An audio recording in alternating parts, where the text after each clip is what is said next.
How to fix Steam black screen not loading.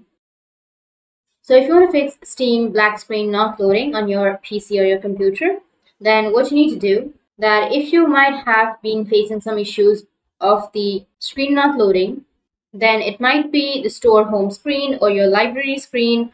Multiple times you can see the screen has not been opening for your Steam client.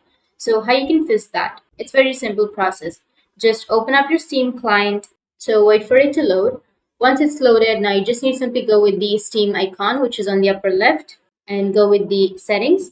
Once you go with settings, now here you will have a bunch of options. You can simply go with the interface option. And here on the right side, you will have client beta participation. So you just need to simply go with the right side, and here you will have no beta chosen, right? You just need to simply click on that and then select the second option, which is Steam beta update. And it will require a restart. You just need to simply restart your Steam, and once you've restarted, your problem will be fixed.